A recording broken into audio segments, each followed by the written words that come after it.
Hi friend, আমি কোথায় যাচ্ছি বলো তো? মাঠে এসেছি। আমার মেয়ে আসছে আমার বাবার বাড়ি থেকে। কোথায় আসছে দেখো, এই দেখতে পাচ্ছ আমার মেয়ে দৌড় দৌড়ে। না না, ও আচ্ছা আচ্ছা আচ্ছা, ওই রে গেল করতে। কি নিয়ে যাচ্ছি বলো তো? কাঁঠাল দেখতে পাচ্ছ। মেয়েকে আনতে গেছিলাম আর গিয়ে রাস্তাতেই আমি কাঁঠাল নিয়ে এসেছি, বিক্রি হচ্ছিল তো ভাবলাম আর একটা খেয়ে নেই, বছরের শেষ আর মিলবে না এগুলো। ভালো। আর আমার মেয়ে যাচ্ছে দেখো, তো কাদাতেও গেছে তার মামার বাড়ি। মেরেছে?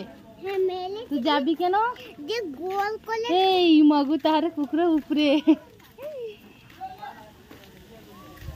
আর ডগি, আর ডগি এ পড়েছে অপুদা, মার দেবো মার দেবো। কত সুন্দর দেখছে, শুয়ে আছে ছাদের উপরে পুরো।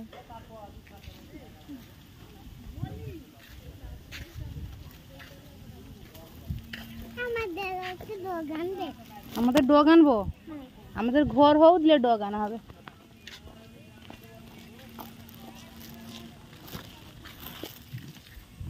চলো।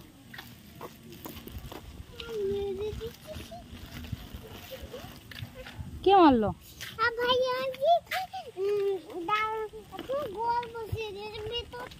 বেথাচ্ছে তো হাঁটছো কেন? গাছ এগুলো সব খাচ্ছ কেন?